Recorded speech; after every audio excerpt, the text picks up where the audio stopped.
Hello everyone. मेरा नाम है दीपक और स्वागत है आपका अपने यूट्यूब चैनल दीपक स्टडी IQ में।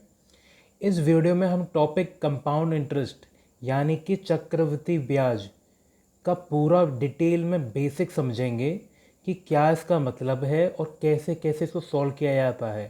पूरा जो भी बेसिक बनता है इस वीडियो में हम अच्छे से कवर करेंगे। ये वीडियो आपके लिए बहुत हेल्पफुल होने वाली है अगर आप कंपाउंड इंटरेस्ट को अच्छे से समझना चाहते हैं। तो वीडियो को बिल्कुल भी स्किप ना करें और एंड तक पूरा देखें। हम पहले इस वीडियो में एकदम इसका बेसिक समझकर फिर आगे से हर टाइप को एक एक वीडियो में समझेंगे और हर टाइप के 8-8 10-10 क्वेश्चंस को करेंगे। और उसके बाद जितने भी एग्ज़ाम्स में पूछे गए क्वेश्चंस हैं उनकी एक अलग से वीडियोस होंगी ताकि आपकी ज़्यादा से ज़्यादा प्रैक्टिस हो सके, आपको पता चल सके कि एग्ज़ाम में कैसे कैसे क्वेश्चन पूछे जा रहे हैं। ठीक है, तो चलिए शुरुआत करते हैं। कंपाउंड इंटरेस्ट से पहले आपको पता होना चाहिए कि सिंपल इंटरेस्ट से ये किस तरह से डिफरेंट है। कंपाउंड इंटरेस्ट सिंपल इंटरेस्ट से किस तरह से डिफरेंट है। ठीक है, तो इसके लिए मैंने पहले एक सिंपल इंटरेस्ट का एग्जांपल लिया है, उससे आपको समझ में आएगा कि इंटरेस्ट दोनों में क्या अंतर होता है। जैसे मैंने लिख के बताया आपको कि सिंपल इंटरेस्ट यानी कि साधारण ब्याज में प्रिंसिपल हर साल सेम रहता है। हर साल प्रिंसिपल सेम रहेगा और हर साल की ब्याज भी सेम रहती है। ठीक है, जो पहली साल ब्याज मिली थी वही ब्याज हर साल, वही उतनी ही ब्याज हर साल मिलेगी। ठीक है, जैसे हमारे पास हमारा 20% है, ब्याज की दर 20% है और 100 रुपये हैं हमारे मूलधन। अगर 100 रुपये पे 20% की ब्याज मिलती है यानी कि कितनी ब्याज मिल रही है, 20 रुपये। मतलब अगर पहली साल 20 रुपये ब्याज मिल रही है तो ये 20 रुपये हर साल मिलेंगे हमें, ये 20 रुपये। ठीक है, ये नहीं कि हम साल बदली करते जाएं, साल आगे बढ़ते जाएं तो ब्याज भी बढ़ती जाए, नहीं। सिंपल इंटरेस्ट में ब्याज हर साल सेम रहती है। तो जैसे 100 रुपये थे, 100 रुपये पे 20% यानी कि 20 रुपये कितने हो गए, 100 पे 20 बढ़े तो 120। ठीक है, 20% फिर से ये 20% 120 का नहीं, उसी 100 का ही होगा। क्यों? क्योंकि प्रिंसिपल तो सेम रहता है, जो 100 पहले था वही 100 लेके चलेंगे। तो 100 पे 20% कितना हो गया, 20 रुपये। तो 120 में 20 जोड़ा तो 140 रुपये हो गए। 20 रुपये हमारी ब्याज चल रही सालाना, तो वही 20 रुपये मैं फिर से जोड़ूंगा तो कितना आ गया, 160 रुपये। देखो ये अमाउंट यानी कि मिश्र धन बढ़ रहा है ना, ब्याज के हिसाब से, लेकिन जो हमारी ब्याज आ रही है हर साल की वो सेम वही 20 रुपये है। ऊपर लिखा है ना कि हर साल की ब्याज सेम रहती है। तो जैसे हमें 100 रुपये पे 20% के हिसाब से 20 रुपये मिल रहे हैं, तो वो हर साल 20 रुपये मिलेंगे, हर साल 20 रुपये मिलेंगे, हर साल 20 रुपये मिलेंगे, सेम रहती है हमारी ब्याज। ठीक है, और प्रिंसिपल वही 100 रुपये था, हर साल प्रिंसिपल 100 ही रुपये थे। ठीक है ना। तो लेकिन मिश्र धन में हम कैसे निकाल रहे हैं, मिश्र धन निकालने का क्या होता तरीका, हम प्रिंसिपल में जितनी ब्याज हमारी बैठ रही है उसको हम जोड़ देते हैं। ठीक है, अब यहाँ पे देखो आप पहले और तीसरे साल तक हम पहुँच गए। पहले और तीसरे साल में अंतर आपको दिख रहा है, 60 रुपये बढ़ रहे हैं। 100 रुपये से हम 160 पहुँच गए, यानी कि 60 रुपये हमारी ब्याज हो गई। ठीक है, अगर मैं आपसे ब्याज की दर की बात करूं कि ओवरऑल कितनी ब्याज लग हो गई 3 साल में, तो देखो 100 रुपये पे 3 साल में 60 रुपये ब्याज मिल रही है। तो नेट रेट कितना हो गया, कितना रुपये बढ़ा है, 60 रुपये बढ़ा है। किस पे बढ़ा है, 100 पर। तो 100 रुपये में 60 रुपये ब्याज मिल रही है और परसेंट निकालना है तो इंटू 100 करेंगे तो कितना आ गया, 100 से 100 कट गया, रुपये रुपये चले गए, 60%। क्या ये 60% हमारा 3 into 20% नहीं है, 3 into 20% है, जहाँ पर 3 हमारा क्या है, ईयर, और 20 क्या है, रेट। तो हम सिंपल इंटरेस्ट में जो हमारा इफेक्टिव रेट होता है वो कितने साल हुए और कितना सालाना रेट है। मान लो 20% का रेट चल रहा था सालाना और 3 साल के लिए चल रहा था, तो सिंपल इंटू कर देते हैं तो हमें नेट रेट मिल जाता है। ये कहानी है सिंपल इंटरेस्ट की। ठीक है, जितना साल थे, मान लो 5 साल के लिए हमने ब्याज पे पैसा उठाया और 20 रुपये सालाना ब्याज मिल रही है, तो 100% टोटल ब्याज मिल रही है। ठीक है, ये हमारी कहानी है सिंपल इंटरेस्ट की। अब अब कंपाउंड इंटरेस्ट में क्या होता है, उस कंपाउंड इंटरेस्ट को समझते हैं। जैसे मैंने वही 100 रुपये और 20% की बात करी है, तो 100 रुपये पर 20% के हिसाब से 20 रुपये ब्याज मिल जाएगी। 100 रुपये पर 20% के हिसाब से 20 रुपये ब्याज मिल गई। तो 100 रुपये पर अगर 20 रुपये ब्याज मिली तो हमारा मिश्र धन कितना हो गया, 120 रुपये। ठीक है, अब देखो अगले साल के लिए, सेकेंड ईयर के लिए जो 120 है हमारा, ये प्रिंसिपल हो जाएगा। प्रिंसिपल साधारण ब्याज में तो क्या था, वही 100 रुपये रहता है हर साल पे, लेकिन कंपाउंड इंटरेस्ट में क्या होता है, जो एक साल बाद हमारा मिश्रधन आया वो अगले साल के लिए, सेकेंड ईयर के लिए प्रिंसिपल का काम करता है, मूलधन का काम करता है। तो देखो अब ये 20% की जो ब्याज चल रही है वो 120 रुपये पे लगेगी। 120 रुपये पे 20% की ब्याज मिलेगी, यानी कि 120 का 20% कितना होता है, 24 रुपये। तो 120 रुपये पे 24 रुपये मिले तो 144 रुपये हो गए। ठीक है, फिर से हमें 20% की ब्याज मिल रही है, तो ये हमारा प्रिंसिपल है, मूलधन है, और 20% की ब्याज, तो 144 का 20% होता है 28.8। तो 144 में 28.8 जोड़ेंगे तो कितना आएगा, 172.8 रुपये। तो हमने देखा कि 3 साल में हमारा पैसा 100 रुपये से 172.8 हो गया है, यानी कि 72.8 रुपये हमारे बढ़ गए हैं। किस रुपये बढ़ गए हैं, 100 रुपये पे। तो अगर मैं नेट रेट की बात करूं कि एक साल में कितना हो रहा था और 3 साल में कितना रेट बढ़ गया है, वो हमारा इफ़ेक्टिव रेट आ जाएगा, नेट रेट। तो 72.8 रुपये 100 रुपये पे, 72.8 रुपये 100 रुपये पे इंटू 100, 100 कट गए तो ये आ गया 72.8 रुपये, यानी कि 72.8% की ब्याज मिल रही है हमें 3 साल में चक्रवृद्धि। ओवरऑल की बात करो, इफेक्टिव की बात करो, अगर एक साल में 20% मिल रही थी तो 3 साल में ओवरऑल परसेंटेज हमारी 72.8 आई है। तो देखो कुछ ना कुछ अंतर है।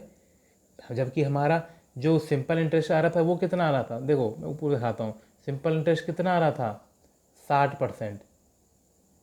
सिंपल इंटरेस्ट की जो रेट थी हमारी 3 साल की वो 60% थी, जबकि कंपाउंड इंटरेस्ट कितना आ रहा है, 72.8। मान लो हमसे हमारा 100 रुपये पे हम कैलकुलेट कर रहे थे, 100 रुपये पे, तो हमें ब्याज कितनी मिल रही थी 3 साल में, साधारण 60 रुपये, जबकि चक्रवृद्धि ब्याज क्या मिल रही है, 72.8 रुपये। तो हम कह सकते हैं कि हमारा कंपाउंड इंटरेस्ट सिंपल इंटरेस्ट से ज़्यादा रहता है।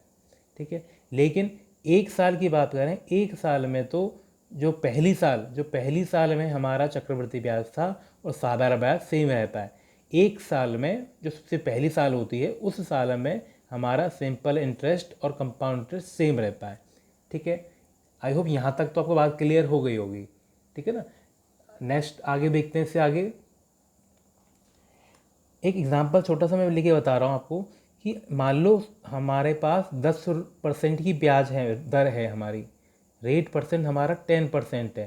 तो यानी कि अगर 100 रुपये की बात करूँ तो 100 रुपये पर 10% की ब्याज मिल रही है, तो 100 का कितना हो जाएगा, 110%। तो 100 का 110% मतलब 100 इंटू 110/100, यही तो हो रहा है, 10% बढ़ रहा है, यानी कि 100 का 110% हो रहा है। तो 100 का 110 कितना हो गया, 110। इस पे फिर से 10% की ब्याज चल रही है, तो 110 का 10% कितना होता है, 21। 21 को मैं जब 100 कितना 11 110 को मैं 11 में जोड़ दूं तो कितना आएगा, 121। 10% बढ़ा रहा हूँ, यानी कि 110 का 110% निकाल रहा हूँ। 121 पे फिर से 10% की ब्याज चल रही है, 10% बढ़ा रहा हूँ, यानी कि 121 का 110% कर रहा हूँ, तो कितना आएगा, 133.1। ठीक है, ये इस तरह से ब्याज बढ़ती जा रही है, मिश्रधन बढ़ता जा रहा है। तो एक चीज़ देखो, ये 110% लिखा है, यानी कि 110/100 है कि 0 काट के 10 से डिवाइड करके 1.1 लिख सकता हूँ, है ना। यहाँ पे फिर से 1.1 हो सकता है, यहाँ पे फिर से 1.1 आएगा, मतलब यहाँ से यहाँ पहुँच रहे हैं हम कैसे, 1.1 करके, यहाँ से यहाँ हम पहुँच रहे हैं 1.1 लिख के, यहाँ से यहाँ लिख रहे हैं हम 1.1 करके। अगर हम इसको यहाँ से लेकर यहाँ तक की बात करूँ, यहाँ तक की बात करूँ, यहाँ से यहाँ तक की बात करूँ तो देखो 1.1 का स्क्वायर होगा। देखो 1.1 तो यहाँ तक पहुँचे और फिर से 1 पॉइंट लग रहा है, यानी कि ओवरऑल की बात करूँ तो 1.1 का स्क्वायर हो गया 100 से लेकर 121 में पहुँचने में। ठीक है, या तो 1.1 का स्क्वायर लिख लो, या 110/100 चल रहा है इसका स्क्वायर कर लो। ठीक है, ऐसे ही यहाँ से लेकर यहाँ तक देखो 110 110 110 तीन बार, यानी कि 110/100 का क्यूब हो रहा है, या ये कह लो 1.1 का क्यूब हो रहा है। ठीक है, तो देखो जो हमारा फॉर्मूला आप जानते हो ये वही तो है, प्रिंसिपल का 100 का कितना होता है 110%, यानी कि 1 + r/100 की पावर n। अगर 3 साल था तो 3 बार हुआ, यानी कि 3। 2 साल थे तो 2 बार हुए, तो यहाँ पे n बराबर 2 होता है। तो ये हमारा क्या है, प्रिंसिपल का फॉर्मूला आ गया। तो मैंने आपको बता दिया ये फॉर्मूला कैसे बनता है। ठीक है, ये वही तो है। अगर r बराबर 10% होता, यहाँ जैसे यहाँ पे दे रखा है, तो कितना, तो 1 + 10/100 कितना, तो 0.1। तो 1.1 की पावर यहाँ पे 2 बार है तो 2 हो जाता, तो 1.1 की पावर 2 हो रही है। वही तो है ये चीज़, वही तो कहानी चल रही है ये। ठीक है, तो आपको ये समझ में आना चाहिए कि हम ये क्या कर रहे हैं। ठीक है, क्योंकि डायरेक्ट फॉर्मूले लगाने की बजाय ना आपको कॉन्सेप्ट पता होना चाहिए, क्योंकि पेपर में आप डायरेक्ट फॉर्मूला लगाओगे काफ़ी लेंथी पड़ेगा। तो आपको पता होना चाहिए कि किस तरह से पैसा हमारा बढ़ता है चक्रवर्ती ब्याज में। ठीक है, 110% क्यों किया, क्योंकि 10% बढ़ रहा था। ठीक है, क्लियर है बात यहाँ तक। नेक्स्ट आगे देखते हैं, इससे आगे देखते हैं। मैं मान के चल रहा हूँ कि मेरा प्रिंसिपल यानी कि मूलधन 1000 रुपये है। ठीक है, कैलकुलेशन के लिए हम 10% यूज़ कर रहे हैं, लेकिन पेपर में आजकल की डेट में तो परसेंटेज बड़ी भयानक भयानक यूज़ कर रहे हैं। लेकिन आपको कॉन्सेप्ट के लिए मैं 10% यूज़ कर रहा हूँ। जब क्वेश्चंस हम करेंगे तो जिस परसेंट लेवल के क्वेश्चंस में पेपर में पूछे जा रहे हैं बिल्कुल वैसा लेंगे। 1000 रुपये हमारा मूलधन है, 10% की बात हो रही है। 10% यानी कि 1/10। 10% यानी कि फ्रैक्शन में आपको परसेंटेज में बताया कि कैसे सॉल्व करते हैं, तो हम परसेंटेज को फ्रैक्शन में चेंज कर लेते हैं। 10% बढ़ेगा मतलब 10 रुपये पे 1 रुपये बढ़ेगा। 10% क्या होता है, 100 रुपये पे 10% बढ़ रहा है। 100 रुपये पे 10 रुपये बढ़ रहे हैं। 10% का मतलब यही तो है, 10% बढ़ ग्रोथ हो रही है, यानी कि 100 रुपये पे 10 रुपये बढ़ रही है। तो 10% को हम क्या लिख सकते हैं, 1/10। 10/100 करेंगे तो 1 0 कटेगा, तो यही तो आएगा 1/10, यानी कि 10 रुपये पे 1 रुपये बढ़ रहा है, यानी कि 10 से 11 हो रहा है एक साल में। ठीक है, तो क्या लिख दिया मैंने, रेशियो में लिख दिया इसको। कैसे लिख दिया कि 10 से 11 हो रहा है। 10% यानी कि 1/10, 10 पे 1 रुपये बढ़ रहा है, यानी कि 10 से 11 हो गया एक साल में। ठीक है, 10 से 11 हो गया एक साल में। अगर मैं 2 साल की बात करूँ, 2 साल की बात कर रहा हूँ मैं, कि पहले साल 10 से 11 हो रहा है। रेट की बात कर रहा हूँ, रेट तो सेम है। ठीक है, तो कितना दूसरे साल कितना हो गया, एक साल में अगर 10 से 11 हो रहा है, एक साल में कितना हो रहा है 10 से 11। तो अगर मैं टोटल 2 साल की बात करूँ तो मैं इनको इंटू कर दूंगा लेफ्ट से लेफ्ट को, तो कितना आ गया 10 10 100, और 11 से 11 का इंटू करूँगा तो 121। तो यानी कि अगर एक साल में 10 से 11 10 से 11 10 से 11 हो रहा था, तो ओवरऑल 2 साल में 100 से 121 टाइम्स हो जाएगा। 100 रुपये थे, 100 से 121 हो गया। मतलब अगर हमारा मूलधन 100 रुपये होता तो हमारी जो मिश्र धन है 121 हो जाता 10% के हिसाब से। ठीक है, ये बताया मैंने आपको। अब एक चीज़ देखो, ये हमारा क्या है, मिश्र धन। मिश्र धन 121 है, मूलधन क्या है 100 रुपये, जबकि क्वेश्चन में क्या दे रखा है 1000 रुपये। अगर देखो 100 की वैल्यू क्वेश्चन में 1000 है, यानी कि 10 टाइम्स है, तो मिश्र धन भी तो हमारा 121 का 10 गुना हो जाएगा। 121 का 10 गुना कर दूं तो कितना आएगा 1210 रुपये। यही हमारा अमाउंट हो गया। यानी कि अगर मेरा क्वेश्चन में 1000 रुपये था, लेकिन मैंने कैलकुलेशन के हिसाब से मेरे 100 रुपये आ रहा है। अगर 1000 रुपये 100 का 10 गुना है, तो 121 का 10 गुना कितना होगा 1210। ये हमारा अमाउंट था, और तो अमाउंट कितना बन जाएगा 1210 रुपये। जबकि अगर मैं ब्याज की बात करूं, ब्याज मेरी कितनी है 21 यूनिट मेरी ब्याज है। अगर 1 यूनिट के लिए मैं 10 में इंटू कर रहा हूँ, तो 21 में क्या करूँगा, 21 में 10 का इंटू नहीं करूँगा क्या, तो 21 × 10 कितना आ गया 210 रुपये। यानी कि मेरी जो ब्याज बन रही है वो 210 रुपये बन रही है। ठीक है, आई बात समझ में? तो हम देखो इस तरह से रेशियो से भी परसेंटेज से निकाल कर रेशियो परसेंटेज को रेशियो में कन्वर्ट करके हम अपना कंपाउंड इंटरेस्ट के क्वेश्चन को सॉल्व कर सकते हैं। ठीक है, कैलकुलेशन काफ़ी आसान हो जाती है। 1+r/100 की पावर n लगाने के बजाय इस तरह से भी काफ़ी केसों में क्वेश्चन सरलता से सॉल्व हो सकते हैं। तो मैं हर टाइप को आपको बताऊंगा कि जिस जिस तरीके से आप क्वेश्चन कर सकते हो, आपके टूल्स हथियार की तरह काम करेंगे। आपको बिल्कुल कॉन्सेप्ट अच्छे से पता होना चाहिए कि कैसे कैसे क्वेश्चंस को डील किया जाता है कंपाउंड इंटरेस्ट में। कंपाउंड इंटरेस्ट को अगर डिटेल में करने बैठें तो बहुत घंटे लगते हैं करने में, बहुत टाइम लगता है अच्छे से समझने में। ठीक है, तो जो जो आज की डेट में आपको पता होना चाहिए इंटरेस्ट के बारे में कि कैसे कैसे क्वेश्चनों को किया जाता है, वो मैं सब आपको बताऊंगा। आपने बस वीडियो को एंड तक देखना है। ठीक है, और प्रैक्टिस करके देखनी है, वो लिख के इसे साथ साथ नोट करते जाओ कि क्या क्या हो सकता है। ठीक है, अगर आपको बेसिक से करना है तो उसमें बहुत लेंदी पड़ जाता है। अगर आपको थोड़ा ट्रिक सीखनी है तो ट्रिक के लिए भी बिल्कुल थोड़ा आपका बेसिक स्ट्रांग होना चाहिए। ठीक है, मैं वो आपको बता रहा हूँ। ठीक है, इससे आगे देखते हैं। मैंने पहले 1000 का एग्जाम्पल लिया, अब मैं 2000 का एग्जाम्पल ले रहा हूँ और 3 साल की बात करूँगा मैं। 10% यानी कि 1/10, यानी कि 10 पे 1 रुपये बढ़ रहा है, यानी कि 10 से 11 हो रहा है। तो 10 से 11 हो गया। ठीक है, पहली साल हो रहा है, फिर 10 से 11 हो रहा है, 10% है ना, 10 से 11, 10 से 11, 10 से 11, 3 साल में। ठीक है, तो 3 बार लिखा। तो ये कितना होगा? इन तीनों को अगर मैं इंटू करूँ तो ये कितना आ जाएगा? 1000।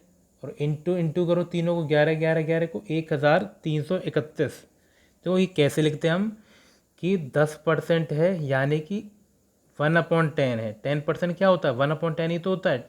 10% यानी कि 10/100, 10% यानी कि 10/100, तो 1/10 हो गया। और परसेंटेज है और ब्याज है, मतलब ब्याज तो बढ़ रही है, यानी कि 10 रुपये पे 1 रुपये बढ़ेगा तो कितना होगा? 10 रुपये पे 11 रुपये बढ़, 10 से 11 रुपये हो जाएंगे। ठीक है, 1 साल की बात है, 1 साल की बात है, 1 साल की बात है। लेकिन 3 साल की बात कर रहा हूँ, इफेक्टिव कैसे निकलेगा? 1000 तीनों को इंटू किया, 1000 तीनों को इंटू किया, 1331 रुपये। ठीक है, लेकिन हमसे कितना दे रखा है? हमारा मूलधन 2000 रुपये। तो 1000 आया, लेकिन क्वेश्चन में 2000 दे रखा है, यानी कि कितना दे रखा है? 2 गुना। यानी कि हमारा फैक्टर कितने का है? 2 का। इस 2 से अगर मैं इसमें इंटू कर दूं तो 2662 रुपये आ गए। यानी कि ये हमारा क्या आ गया? अमाउंट। ये अमाउंट ही तो होता है, ये प्रिंसिपल, ये अमाउंट, ये मूलधन, ये हमारा मिश्र धन। तो हमारा जो ब्याज है, ब्याज कितनी रुपये बढ़ी है? 331 रुपये। 1000 रुपये पर इतने रुपये बन गए, यानी कि हमारी ब्याज कितनी है? 331 रुपये यूनिट। अगर एक यूनिट की वैल्यू 2 है, 1000 की वैल्यू 2000 है, यानी कि एक यूनिट की वैल्यू 2 है, तो 331 की यूनिट कितनी हो गई? 331 गुणा 2, यानी कि 662 रुपये। तो देखो हमने बिना कोई फॉर्मूला यूज़ किए सरलता से हमने, अगर हमारे पास अमाउंट प्रिंसिपल या कुछ भी दे रखा हो, उस तरह से हम कैलकुलेशन को कर सकते हैं। ठीक है, अगर हमसे कहता कि हमारा कंपाउंड इंटरेस्ट 662 रुपये है तो प्रिंसिपल और ये पता करो, तो मैं ऐसे कर सकता हूँ, ऐसा कर सकता हूँ मैं कि ये कितने रुपए हैं? 331 यूनिट है और 662 रुपये की वैल्यू दे रखी है। अगर 331 की वैल्यू 662 है, यानी कि 2 गुना है, मतलब इन दोनों का भी 2 गुना करना पड़ेगा ताकि मेरा प्रिंसिपल और अमाउंट सही से आ पाए। ठीक है, तो ये बात समझ में आ गई आपको, है ना? जहाँ डाउट हो तो वीडियो को पॉज करके एक बार दोबारा प्ले करके पीछे से, और आप अच्छे से समझ सकते हैं। ठीक है ना, आपका एक एक स्टेप आगे बढ़ते जाना समझना ज़रूरी है ताकि आपको कोई भी कठिनाई ना हो पूरे टॉपिक को समझने में। ठीक है, इसी के आगे मैं आपको बताता हूँ कि इफ़ेक्टिव रेट की बात करता हूँ। जैसे मैं अलग से इफ़ेक्टिव रेट की बात करी, 3 साल में या 2 साल में कैसा हमारा रेट बढ़ता है। ठीक है, ये नहीं कि 3 साल है तो 10% के साथ 30% ब्याज होगी, नहीं। इफेक्टिव रेट सिंपल का अलग तरह से निकलता है सिर्फ इंटू करके, जबकि कंपाउंड इंटरेस्ट में अलग तरीके से निकलता है। तो एक चीज़ देखो कि 1000 रुपये से 1331 रुपये हो गए, 1000 से 1331 रुपये हो गए, यानी कि कितने यूनिट बढ़ गया? 331 यूनिट बढ़ गया 1000 रुपये पे। तो 331/1000 कितना हो गया? इंटू 100 करके 2 जीरो कट गए, 10 से डिवाइड करेंगे तो 33.1%। यानी कि हमारा जो इफ़ेक्टिव रेट है 3 साल का वो 33.1% है। तो ये आपको कैलकुलेशन समझ में आनी चाहिए कि अगर इफ़ेक्टिव रेट की बात करें तो इस तरह से जो मैंने ऊपर 3 रेशियो आपको लिख के दिखाए इसको लिख लो और इनटू करके हम इफ़ेक्टिव रेट बता सकते हैं कि 1000 रुपये पे कितने रुपए बढ़े। ये जो देता है क्या देता है, ये प्रिंसिपल, ये अमाउंट, और ये किस हिसाब से आता है, चक्रवर्ती ब्याज के हिसाब से। ठीक है, क्लियर बात यहाँ तक है ना। आसान है काफ़ी चीज़ें, लेकिन आपको अच्छे से समझ में आना चाहिए। उसके लिए आपको क्या है, साथ के साथ नोट करते जाओ आप, और एक एक चीज़ को वीडियो पॉज करके समझ के देखो ये स्टेप कैसे आया है। ठीक है, अगर जहाँ स्टेप में डाउट होता है वीडियो में आप दोबारा प्ले करके देख सकते हो। कहीं डाउट हो तो मेरा व्हाट्सअप नंबर भी है, आप वहाँ से भी पूछ सकते हो। ठीक है, मैं बिल्कुल जवाब दूंगा आपकी बातों का। ठीक है, नेक्स्ट देखते हैं इसी में आगे। अगर अगर 3 ईयर्स में 1000 रुपये पर 1331 हो तो क्या होगा। देखो मैंने पिछले में बताया कि अगर एक साल में 10 से 11 था तो 3 साल में क्या हो रहा है, 10 क्यूब से 11 क्यूब हो गया था, यही तो हुआ था। एक साल में 10 से 11, एक साल में 10 से 11, एक साल में 10 से 11, तो 3 साल में क्या, तीनों को इंटू कर दिया, यानी कि 10 के क्यूब से 11 के क्यूब को कर दिया, मतलब क्यूब हो जाता है अगर 3 साल में। लेकिन इसी का मैं उल्टे तरीके से बात करूं कि 3 साल में दे रखा था तो क्या होगा। तो देखो एक साल की मैं बात करूं तो मुझे क्यूब रूट करना पड़ेगा, घनमूल करना पड़ेगा। तो 1000 का कितना हो जाएगा, 10। 1331 का कितना हो जाएगा, 11। तो देखो अगर 3 साल में 1000 से इतना पहुंच रहा था तो एक साल में कितना पहुंचेगा, उसके लिए मैं क्यूब रूट कर रहा हूँ। 3 साल है तो क्यूब रूट कर रहा हूँ। अगर 4 साल होता तो फोर्थ रूट करता दोनों तरफ, 2 साल होता तो वर्गमूल निकालता दोनों तरफ से। ठीक है ना, तो इस तरह ये चीज़ तो काफ़ी इंपॉर्टेंट है, वेरी इंपॉर्टेंट, कि अगर हमें ज़्यादा सालों का हमें दे रखा हो प्रिंसिपल से अमाउंट तो हम क्यूब रूट करके या फोर्थ रूट करके हम एक साल की कहानी जान सकते हैं। तो 1000 से एक इतना रुपए बढ़ा था, 3 साल में बढ़ा था, 3 साल में है इसलिए हम इसका क्यूब रूट निकाल लें। तो 1000 का क्यूब रूट 10 और इसका क्यूब रूट 11। तो देखो यानी कि एक साल में 10 से 11 रुपये हो रहे हैं, ये पता चल गया हमें। अगर एक साल में 10 से 11 रुपये बढ़ रहे हैं, 11 रुपये हो रहे हैं, यानी कि 1 रुपया बढ़ रहा है। 1 रुपया बढ़ रहा है 10 रुपये पे, 1 रुपया बढ़ रहा है 10 रुपये पे। अगर परसेंटेज निकालनी है तो इंटू 100 और करेंगे, एक जीरो कट जाएगा तो कितना आएगा, 10%। यानी कि हमारी ब्याज की जो दर है वो कितनी है, 10%। ब्याज की हमारी दर कितनी आ गई, 10%। यानी कि अगर हम तुमसे पूछे जाए कि 3 साल में 1000 से 1331 रुपये थे हो गए हैं तो ब्याज की दर क्या होगी। तो देखो अगर 3 साल की कहानी हमें पता है और एक साल की निकालनी हो तो हम इनका क्यूब रूट करके हम रेशियो पता कर लेंगे कि किस रेशियो में पैसा बढ़ रहा है। अगर 2 साल की बात होती तो मैं स्क्वायर रूट यानी कि वर्गमूल करके एक साल की कहानी जान सकता था। ठीक है, क्लियर है बात यहाँ तक, है ना। आगे देखते हैं, इससे आगे देखते हैं। इससे आगे मैं आपको नेट रेट निकालना बताऊंगा कि नेट इफेक्टिव रेट कैसे निकाला जाता है। मैं 2 तरीके से आपको बताऊंगा कि आपको दोनों तरीके पता होना चाहिए। ये कहीं कहीं तो कोई फॉर्मूला लगा सकते हैं, कहीं दूसरा लगा सकते हैं। जहाँ पे रेशियो में लिखना आसान है, जहाँ पर रेशियो में लिखना आसान है वहाँ मैं रेशियो से करके बताऊँगा।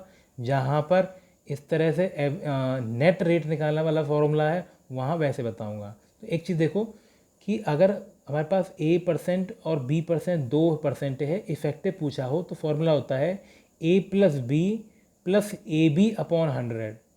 ठीक है, ये नेट परसेंटेज का फॉर्मूला होता है, नेट परसेंट चेंज का फॉर्मूला होता है। ये काफ़ी इंपॉर्टेंट है, डिस्काउंट, प्रॉफिट और परसेंटेज काफ़ी जगह इसका पूछा जाता है इसको।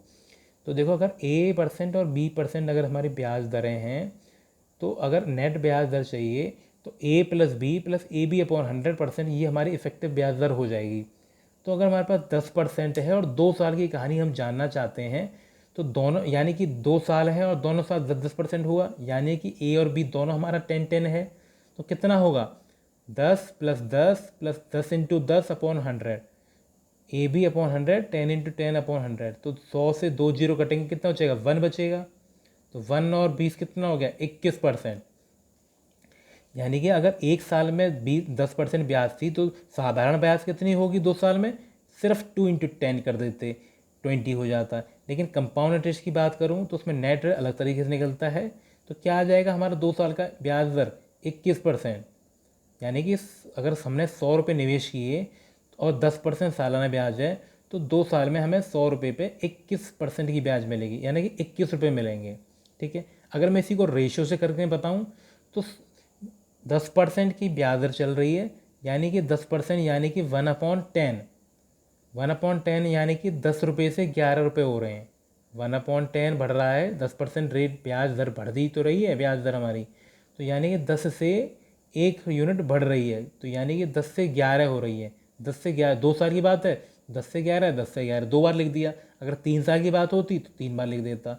अगर मैं ओवरऑल की बात करूँ तो ओवरऑल 10 कितना हो गया 100, 11 कितना हो गया इंटू 121, यानी कि 100 रुपये पे 121 रुपये हो रहे हैं, यानी कि 100 रुपये पे 21 रुपये बढ़ रहे हैं, है ना। तो बढ़ कितने रहे हैं, 21 रुपये बढ़ रहे हैं, किस पे बढ़ रहे हैं 100 पे। तो 21/100 इंटू 100, यानी कि 21% रुपये हमारे बढ़ रहे हैं चक्रवृद्धि ब्याज पर। ठीक है, तो देखो हमने आंसर सेम आ रहा है ना। तो वही मैं आपको बता रहा हूँ, जहाँ पर रेशियो में कन्वर्ट करना आसान है वहाँ तो हम रेशियो में कर लेंगे, जहाँ पर रेशियो में थोड़ी दिक्कत आ रही है तो वहाँ पर हम ये वाला फॉर्मूला लगा सकते हैं। आई होप यहाँ तक आपको क्लियर हो गया होगा। ये तो 2 साल की बात थी, मैं 3 साल का बताता हूँ आपको।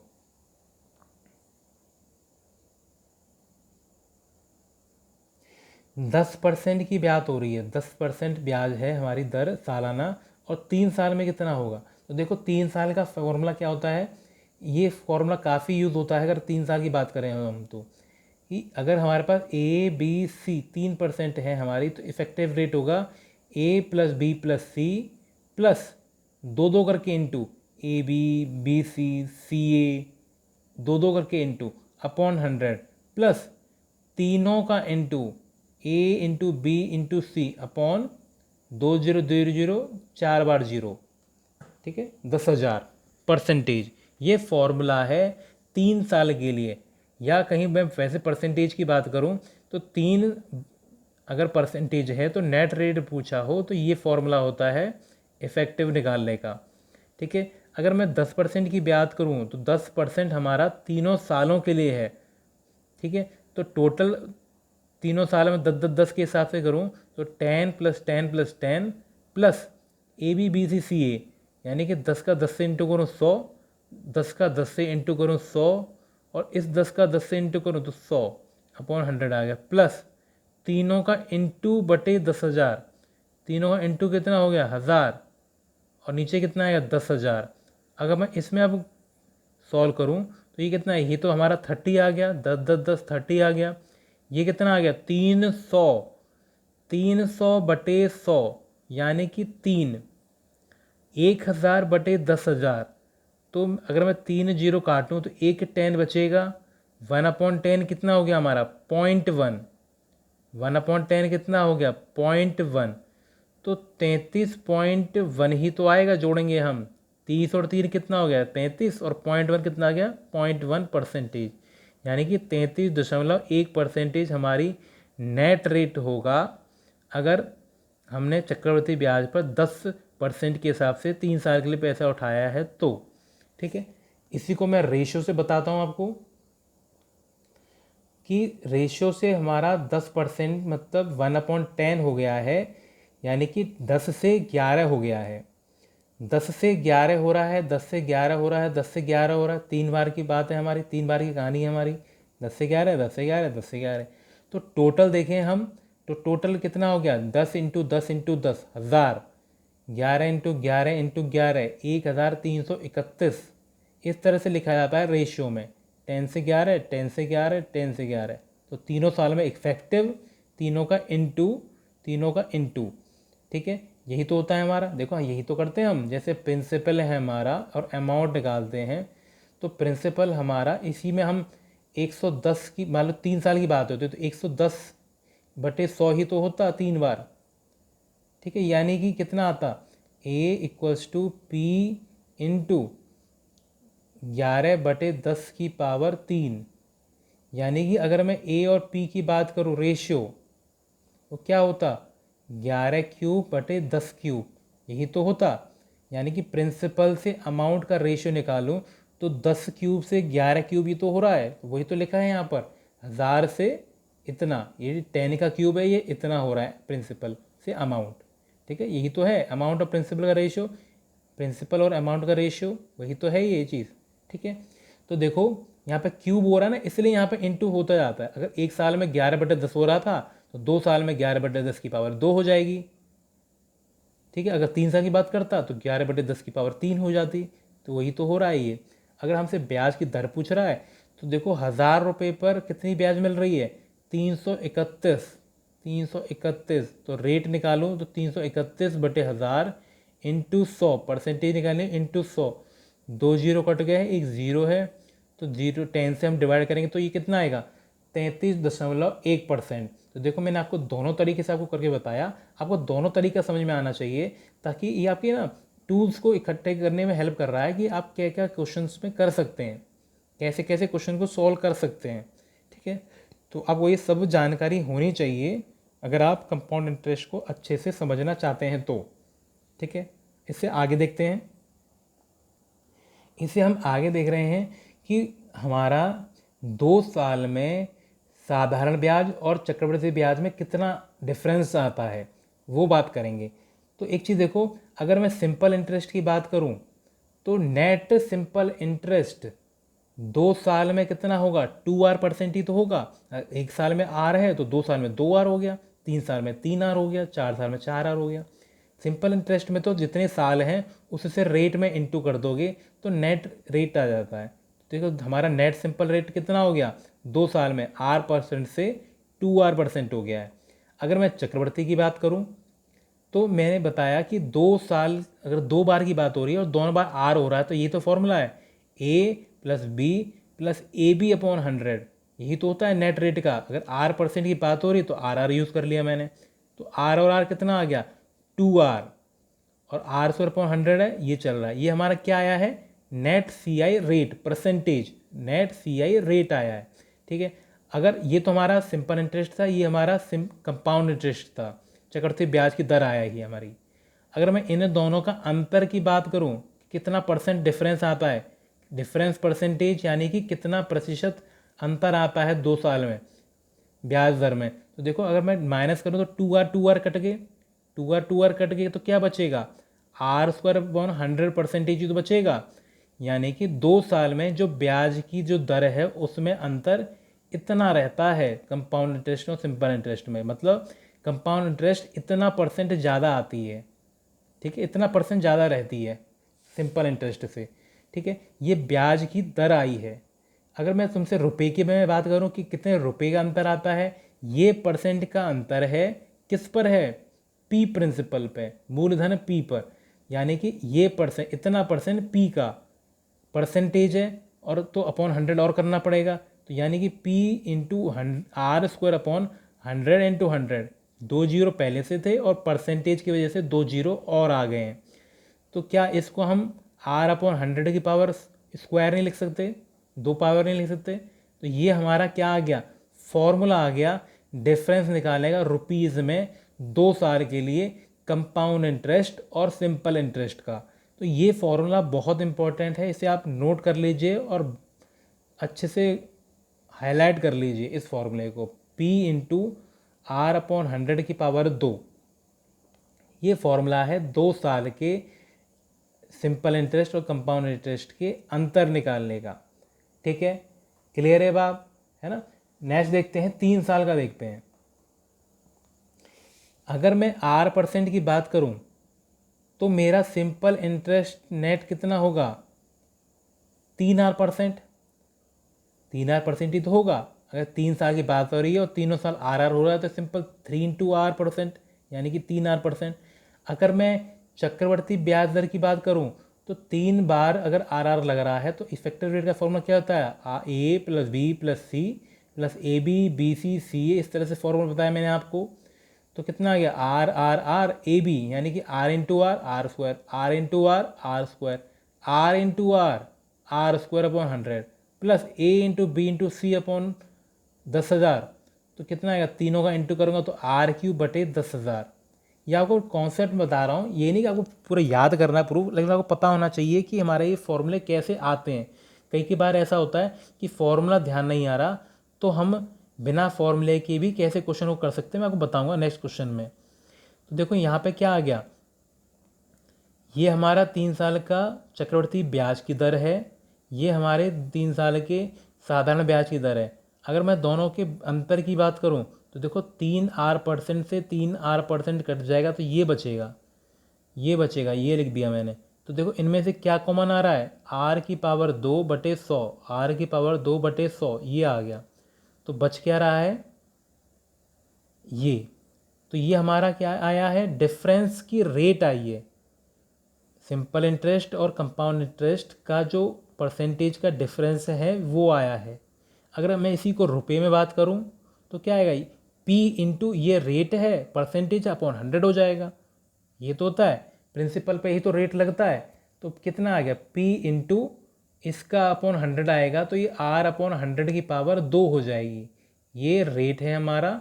अगर रेट से हम रुपये में निकालते हैं, ब्याज निकालेंगे तो कितना आएगा, P इंटू रेट ही तो होता है, प्रिंसिपल पे ही तो ब्याज लगती है, इतनी हमारी नेट रेट है। तो नेट हमारा इंटरेस्ट कितना हो गया, P/R%, R% यानी कि ये वैल्यू, तो ये आ गया। ये हमारा रुपीज़ में चाहो तो रुपीज़ में ही आता है। ठीक है, इससे आगे देखते हैं। इसी पे मैं छोटा सा एग्जांपल देके आपको बताता हूँ ताकि आपको थोड़ी इसकी कहानी समझ में आ जाए। Find difference between simple interest and compound interest on 1000 रुपये एट 4% फॉर 2 ईयर। इस तरह के क्वेश्चन डिफरेंस वाले काफ़ी पूछे जाने लगे हैं अब, तो आप समझो ज़रा कैसा है ये। P इंटू R/100², यही तो होता है 2 साल का अंतर। P इंटू R/100², यही तो होता है फॉर्मूला। तो R हमारा कितना है, 4%, R का स्क्वायर कितना हो गया, 16। तो 100 है, स्क्वायर करेंगे तो 4 जीरो, जीरो काटूंगा तो 1 जीरो रह जाएगा, उस 1 जीरो से ये 1.6 रुपीज़ में कन्वर्ट हो जाएगा। यानी कि 2 साल में हमारे साधारण और चक्रवृद्धि ब्याज का अंतर 1.6 रुपये है सिर्फ। ठीक है, लेकिन इसको मैं इस फॉर्मूले के बजाय बेसिक से वैसे करना चाहूँ तो एक चीज़ बताओ कि अगर 2 साल की बात है तो 2 साल में हमारा साधारण ब्याज कितना हो जाएगा, ब्याज की दर 8%। अगर 1 साल में 4% है तो 2 साल में कितना, 4 इंटू 2, 8%। अगर CI की ब्याज की दर की बात करूँ मैं तो कितना आएगा, 4% है तो A+B+AB/100, तो 4+4+AB यानी कि 4 इंटू 4, 16/100, 100 से पॉइंट लगा देंगे तो ये कितना आ गया, 8.16%। तो यानी कि अगर सिंपल इंटरेस्ट 8.16 है, सिंपल कंपाउंड इंटरेस्ट और सिंपल इंटरेस्ट इतना है, तो दोनों का अंतर कितना है, 0.16%। इतना परसेंट अंतर आया है, किस पर आया, 1000 रुपये पे आया। तो 1000 का इतना परसेंट निकाल लो तो अंतर आ जाएगा। ठीक है, तो कितना आएगा, 1000 का 0.16%, 1.6 रुपये। तो देखो दोनों चीज़ सेम है। देखो ये 16 आया, यही तो आया है, यही चीज़ तो है ये। तो आप ऐसे करना चाहो ऐसे कर सकते हो, ऐसा करना चाहो ऐसे कर सकते हो। अगर आपको फॉर्मूला बाई चांस याद नहीं है तो हम इस तरह से डिफरेंस निकाल लेंगे परसेंटेजों का, सिंपल इंटरेस्ट कंपाउंड इंटरेस्ट का, उतना परसेंट हम प्रिंसिपल पे कैलकुलेट कर लेंगे सॉल्व करने के लिए। ठीक है, तो आपको मैंने 2 तरीके बता दिए, आप कैसे भी समझ सकते हैं। ठीक है, क्लियर है बात। इससे आगे देखते हैं। इससे आगे मैं आपको कंपाउंड इंटरेस्ट में एक ट्री मेथड होता है उसको बताऊंगा। इसका भी काफ़ी जगह यूज़ हम कर सकते हैं। तो कई क्वेश्चन हैं कंपाउंड इंटरेस्ट के जिनको हम कई तरीके से कर सकते हैं, तो आपको सब तरीके आने चाहिए और फिर आपको देखना है कि क्वेश्चनों की प्रैक्टिस कर करके कि किस तरीके से मैं जल्दी से कर पा रहा हूँ, ताकि आपको, क्योंकि पेपर में देखो सारे तरीके याद रहेंगे नहीं, जो तरीके से आपका हाथ सेट हो जाएगा उससे आप कैलकुलेशन जल्दी कर सकते हैं। क्योंकि मेन मुद्दा तो पेपर में कैलकुलेशन फास्ट करने का होता है। ठीक है ना, ये नहीं कि आपको कितना अच्छा बेसिक आता है उस पर कोई ध्यान नहीं देगा, आपको इस पर काम करना है कि आपकी स्पीड कितनी बन रही है। ठीक है, तो मैं आपको ट्री मेथड बता रहा हूँ, इसका भी मैं आपको यूज़ करके बताऊँगा कि कैसे कैसे हम इससे भी कैलकुलेशन को आसान कर सकते हैं। मान लो मैं 3 साल की बात कर रहा हूँ, 1,000 रुपये हैं, 10% की ब्याज दर है और 3 साल की बात कर रहा हूँ। तो देखो, अगर पहली साल की बात करूँ मैं, तो 1,000 रुपये पर 10% की ब्याज मिल रही है, यानी कि 100 रुपये ब्याज मिल रही है। ठीक है, 100 रुपये ब्याज मिल रही है। तो पहली साल तो हमारा सिंपल इंटरेस्ट और कंपाउंड इंटरेस्ट सेम रहता है। ये बात आपको पता होनी चाहिए कि पहली साल में सिंपल इंटरेस्ट और कंपाउंड इंटरेस्ट सेम रहता है, सेकेंड साल से अंतर आने लगता है। अगर मैं सेकेंड साल की बात करूं, तो देखो मुझे 100 रुपये सिंपल इंटरेस्ट वाले ये तो मिलेंगे ही मिलेंगे, लेकिन कुछ ज़्यादा रुपये हो जाएंगे। अब वो कैसे मिलेगा? जो हमारी ब्याज पे भी ब्याज है वो, तो देखो हमने 1,000 रुपये पे 100 रुपये की ब्याज मिली थी, उस 100 का भी 10%, यानी कि 10 रुपीज़ ब्याज पे भी ब्याज मिलती है ना इस पर। तो देखो कितना आ गया, 100 रुपये पे भी 10 रुपये और। ठीक है, ये 100 रुपये तो मिल ही रहे हैं, 10 रुपये और मिलेंगे इस ब्याज पर भी ब्याज, 100 का भी 10%, यानी कि 10। इससे आगे मैं बात करूं, फिर से 100 रुपये, ये तो रुपये तो मिलने ही मिलने हैं, ये ब्याज तो मिलने ही मिलने ही है। 100 का 10%, 100 रुपये तो मिलने ही मिलने हैं, लेकिन जो ब्याज है उस ब्याज पे भी ब्याज मिल रही है। तो देखो 100 रुपये पे 10 रुपये आ गई। अब देखो ये पुरानी ब्याज कितनी है, 100 रुपये, 200 रुपये। इस 200 का 10%, यानी कि 20, 200 रुपये का भी 10%, यानी कि 20 रुपये। ठीक है, यहाँ पे कैलकुलेट समझ में आ गया। अब ये जो 10 रुपये आए थे, इस 10 रुपये भी ब्याज मिलनी चाहिए, क्योंकि जो ब्याज आ रही है उस ब्याज पे भी ब्याज मिलती है। तो 10 रुपये का फिर से 10% निकालूं तो 1 रुपये आएगा। ये हमारा ट्री है कि 1,000 रुपये पे अगर 10% मिलती है तो कितना, एक साल में कितना हुआ, 100 रुपये, यानी कि 100 रुपये तो हमें हर साल मिलने ही मिलने हैं। तो इस, अगर मैं सेकेंड साल, पहले साल तो सेम है सिंपल इंटरेस्ट कंपाउंड इंटरेस्ट, अगर मैं दूसरे साल की बात करूं, तो दूसरे साल में ये होगा कि 100 रुपये तो मिलेगा ही मिलेगा, लेकिन जो हमने पिछली साल 100 रुपये की हमें ब्याज जो मिली थी, उस ब्याज पे भी 10% की ब्याज और मिलेगी। जैसे हमने 1,000 रुपये दिए किसी को, तो उस पर हमें 100 रुपये की ब्याज मिल रही है, अगली साल फिर से 100 रुपये ब्याज मिलेगी, लेकिन जो पिछली साल हमने 100 रुपये ब्याज के रूप में कमाए थे, उस पर भी तो ब्याज चलेगी, चक्रवर्ती ब्याज, ब्याज पे भी ब्याज। तो 100 का 10% निकाल लिया। ठीक है, ऐसे आ गया।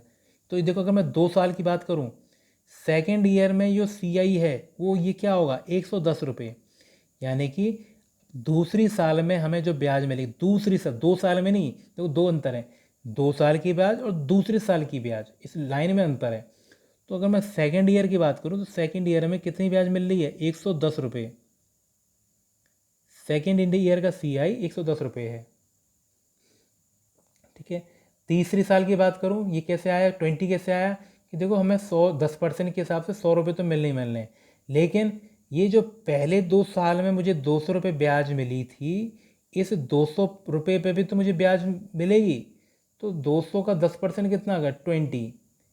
अच्छा, ये जो मुझे 10 रुपये ब्याज में मिले थे, इस पे भी तो 10% ब्याज मिलेगी, यानी कि 1 रुपये और।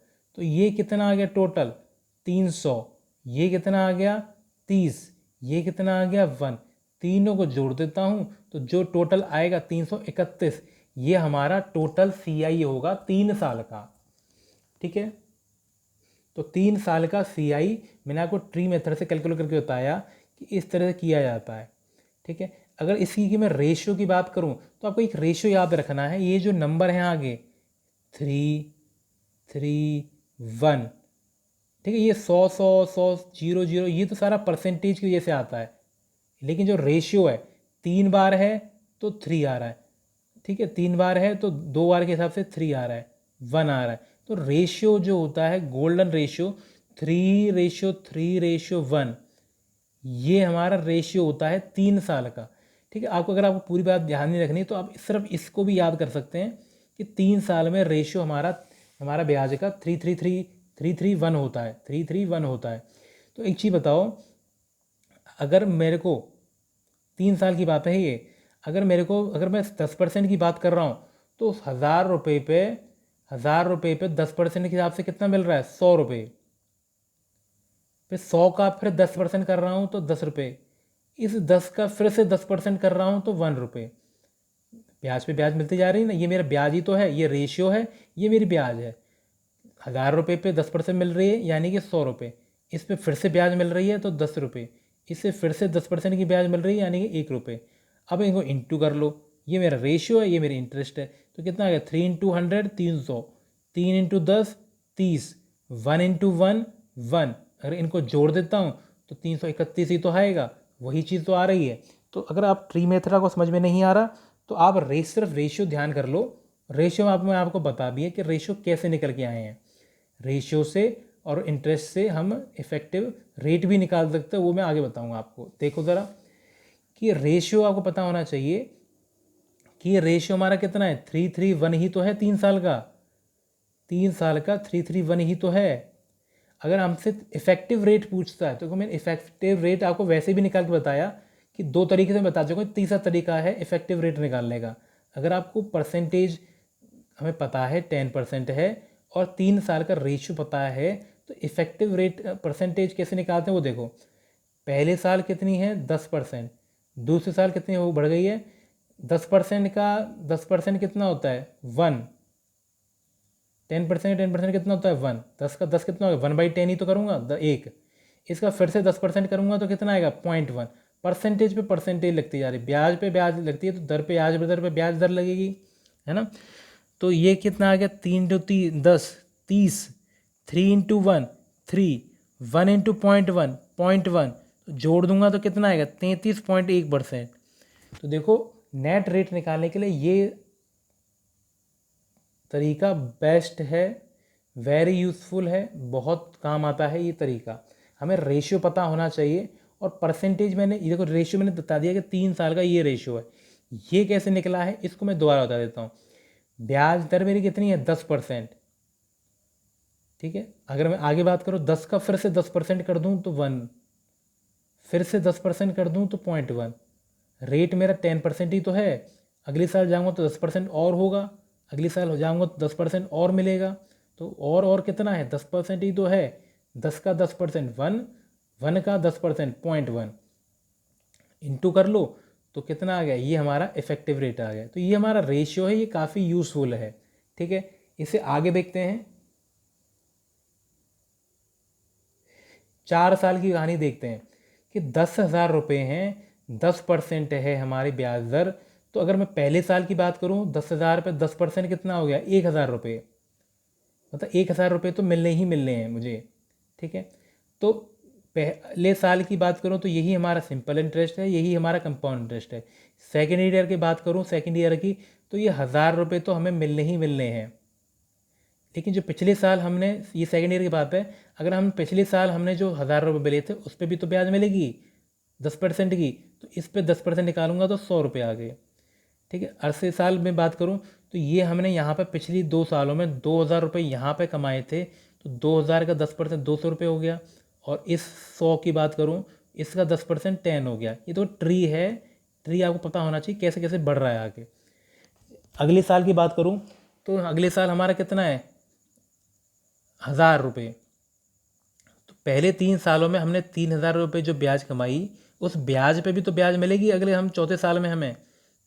तो 300 का 3,000 का 10% कितना हो गया 300 रुपये। ये हमने 300 रुपये यहाँ भी तो मिले हमें, इस 300 का फिर से हम 10% निकालें तो 30 रुपये और मिलेंगे हमें। ये जो 10 रुपये आ रहे थे इस 10 की, ये वैसे प्लस प्लस चल रहा है लेकिन मैं वैसे आखिरी में प्लस करूँगा तो कोई दिक्कत थोड़ा ना है। इस 10 का फिर से 10% करूँ तो 1 रुपये आएगा। अगर मैं इनको सबको जोड़ लेता हूँ तो क्या आएगा 4,641 रुपये, यानी कि 10% के हिसाब से 4 साल में इतनी ब्याज मिल जाएगी 10,000 रुपये पे। अगर मैं रेशियो की बात करूँ तो क्या आ रहा है यहाँ पे 4 6 4 1, 4 6 4 1, 4 6 4 1, ये मेरा रेशियो आ गया। अगर मैं इंटरेस्ट की बात करूँ तो देखो मेरे को 10,000 रुपये पे 10% की ब्याज मिल रही है, तो पहले कितनी मिल रही है 1,000, इस 1,000 का फिर से 10% करूँ तो 100, फिर से 10% करूँ तो 10, फिर से 10% करूँ तो 1, तो इंटू करूँगा तो 4 से इंटू कितना आ गया 4,000, 6 से 600, 4 से 40, 1 से 1 1, यानी कि 4,641 रुपये हमारी ब्याज आ गई 4 साल की। अगर मैं इससे रेट की बात करूं, पहले साल कितना है 10%, फिर क्या हो रहा है 10% और होगा तो एक, फिर से 10% करूँगा, एक का 10% यानी कि 1/10 करूँगा 0.1, फिर से 10% निकालूंगा तो 0.01, 0.01। अब इन रेशियो से इंटू कर लो, 4 से इंटू करूँगा 40, 6 से इंटू करूँगा 6, 4 से इंटू करूँगा 0.4 और 1 से इंटू करूँगा तो 0.01। अगर इनको ऐड कर लेता हूँ तो कितना आएगा 46.41, इफेक्टिव रेट आ गया हमारा। तो देखो अगर मैं वैसे निकालने बैठूँ तो काफ़ी लेंदी हो जाता है ये, अगर मुझे सिर्फ रेशियो पता है और रेट पता है तो मैं इफ़ेक्टिव रेट आराम से निकाल सकता हूँ फटाफट से। तो देखो मुझे क्या है, सिर्फ ये रेशियो याद करना है और ये रेट क्वेश्चन में हमें दिया ही होगा। तो कैसे हम आगे बढ़े, रेट का परसेंटेज बढ़ाते जा रहे हैं और इनटू करेंगे, 4 से 10 40, 6 से 6, 4 से 0.1 0.4 और ये ऐड करके इतना आ गया। ये हमारी क्या है इफ़ेक्टिव रेट है। इफ़ेक्टिव रेट मतलब 4 साल में अगर 10% हर साल लग रही है ब्याज तो इतनी ब्याज मिलेगी टोटल। ठीक है, क्लियर है बात, है ना। तो देखो इस वीडियो में हमने जितना भी बेसिक कॉन्सेप्ट है, जितना भी यूज़ होता है पूरे कंपाउंड इंटरेस्ट में, पूरा का पूरा डिस्कस किया है। अगर आपको कहीं भी डाउट लगता है तो वीडियो को कम से कम 2 या 3 बार देखें, ठीक है ना। तो एक ही वीडियो में मैंने जितने भी टाइप्स, जितने भी टूल्स, जितने हथियार यूज़ हो सकते हैं कंपाउंड इंटरेस्ट के, वो सब बताएं। अब आगे की वीडियो में हम इसकी अच्छे से प्रैक्टिस करेंगे क्वेश्चनों में, ताकि आपको जितना ज़्यादा यूज़ करते जाओगे इन कॉन्सेप्ट का उतना ज़्यादा आपका कमांड बनती जाएगी इस टॉपिक पे। ठीक है, तो आई होप आपको यहाँ तक पूरा बात क्लियर हो गई होगी। अगर वीडियो पसंद आई हो तो शेयर ज़रूर करें अपने फ्रेंड्स के बीच में। ठीक है, अगर चैनल सब्सक्राइब नहीं किया तो सब्सक्राइब ज़रूर करें। ठीक है, तो चलिए नेक्स्ट वीडियो में मिलते हैं। Thanks for watching.